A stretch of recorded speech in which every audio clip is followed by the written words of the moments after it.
মুন্সিগঞ্জের সিরাজদি খান উপজেলার বিক্রমপুর আদর্শ কলেজের নবগঠিত অ্যাডহক কমিটি গঠনে নানা অনিয়মের অভিযোগ তুলে সংবাদ সম্মেলন করেছেন শিক্ষার্থী ও অভিভাবকরা। বিক্রমপুর আদর্শ কলেজের শিক্ষার্থী ও অভিভাবকদের আয়োজনে মঙ্গলবার বেলা 11টার দিকে উপজেলার টেআইন ইউনিয়নের কুচিয়ামুড়া এলাকায় বিক্রমপুর আদর্শ কলেজের সভাকক্ষে এ সংবাদ সম্মেলন অনুষ্ঠিত হয়। শিক্ষার্থীদের পক্ষে লিখিত বক্তব্যে বিভিন্ন অনিয়মের কথা তুলে ধরেন কলেজের ডিগ্রি তৃতীয় বর্ষের ছাত্র মোহাম্মদ সিফাত। আরও বক্তব্য রাখেন বিভিন্ন অভিভাবক ও প্রতিষ্ঠানের দাতা সদস্য। বিক্রমপুর আদর্শ কলেজের অনিয়মতান্ত্রিকভাবে সভাপতি নিয়োগের প্রতিবাদে সাংবাদিক সম্মেলন। স্থান বিক্রমপুর আদর্শ কলেজ, তারিখ 26/11/2000। আপন ক্রোকারিজ, এখানে RFL, Akij group, Lila Samrat, ACI plastic and Mohammad group সহ দেশের মানসম্পন্ন কোম্পানির প্লাস্টিকের চেয়ার টেবিল ও আলমারি সহ হাউস হোল্ডারের উন্নত মানের যে কোনো প্লাস্টিকের পণ্য পাওয়া যায়। ঠিকানা সিরাজদি খান বাজার, বাদশাহ হাওলাদারের দোকানের পাশে। প্রোপাইটর মোহাম্মদ আব্দুল্লাল মাসুদ। মোবাইল 0185666225। সাংবাদিক ভাইরা, আসসালামু আলাইকুম। আপনাদের অবগতির জন্য জানাচ্ছি যে গত 9/10/2024 তারিখে জাতীয় বিশ্ববিদ্যালয়ের ভাইস চ্যান্সেলর মোহাম্মদ আব্দুল হাই সিদ্দিক সরকার স্বাক্ষরিত বিক্রমপুর আদর্শ কলেজের অ্যাডহক কমিটির সভাপতি হিসেবে নিয়োগ দেওয়া হয়েছে শ্রীনগর উপজেলার বাসিন্দা মীর শরবত আলী শফি। এই বিষয়ে সংশ্লিষ্ট কলেজের ভারপ্রাপ্ত অধ্যক্ষ আব্দুল জলিল সাহেবের সাথে কলেজের শুভানুধ্যায়ীগণ যোগাযোগ করলে উনি জানান এই বিষয়ে তিনি কিছুই জানেন না, এমনকি তিনি কোনো আবেদনও করেননি। এই প্রেক্ষিতে এলাকাবাসীর একটি প্রতিনিধি দল জাতীয় বিশ্ববিদ্যালয়ে যোগাযোগ করলে উপাচার্য মহোদয় জানান যে ব্যক্তিগত সম্পর্কের কারণেই এ নিয়োগ হয়েছিল।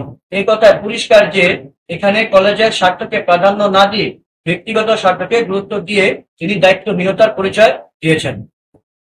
সচেতন সাংবাদিক, আপনাদের মাধ্যমে কিছু প্রশ্ন জাতির সামনে রাখতে চাই।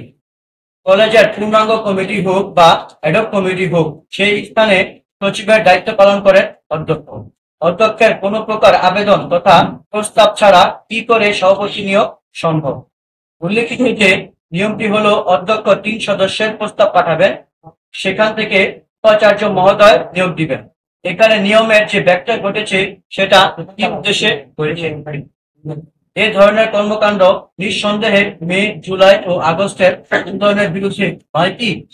অপরদিকে এই স্থানে কোনো অনিয়মতান্ত্রিক প্রাপ্তির সম্ভাবনাকে উড়িয়ে দেওয়া যায় না।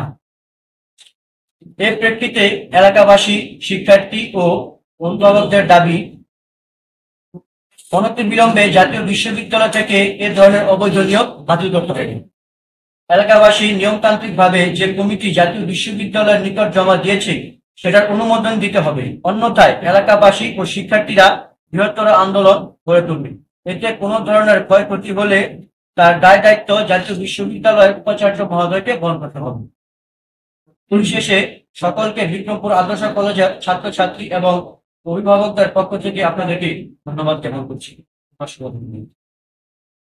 সকল অবগত আছেন বিগত সময়গুলোতে আমাদের কলেজের লেখাপড়ার মান সর্বশেষ বিগত সময় সবচেয়ে ভালো রেজাল্ট আমাদের কলেজে কলেজে সবসময় ছাত্রছাত্রী লেখাপড়ার মান ভালো এবং শিক্ষকরাও খুব সদয় এবং অভিভাবকরাও খুব অভিভাবকরাও আলোচিত, তারা খুব কাঙ্ক্ষিত থাকে যে ফলাফলটা ভালো করার জন্য। আপনারা সকলেই জানেন শুরু একটি কমিটি রয়েছে কলেজে পরিচালনা পর্ষদ, সেটা সম্পূর্ণ আমি কিন্তু মনে করি অনিয়মতান্ত্রিক ভাবে কমিটি পেয়েছে। আমি কলেজের একজন দাতা, এই কলেজের সম্পত্তি আমার পৈতৃক সম্পত্তি, কারণ এই কলেজের প্রতি আমাদের অন্যরকম স্বীকৃতি। এই কলেজের সুনামটা কষ্ট হোক সেটা আমি ব্যক্তিগতভাবে এবং এই গ্রামের ভাবে এবং আমার প্রত্যেক সম্পত্তি দাতা হিসেবে আমি চাই না এই কলেজের সুনাম নষ্ট। তো যে কমিটি হচ্ছে সেটা সম্পূর্ণ অগণতান্ত্রিক। বিগত সময়ে যে কমিটিগুলো হয়েছিল সেখানে আমাদের কলেজের যে প্রিন্সিপাল সচিব উনি 3 জনের নাম প্রস্তাব করে একটি কমিটি পাঠায় জাতীয় বিশ্ববিদ্যালয়ের মাধ্যমে।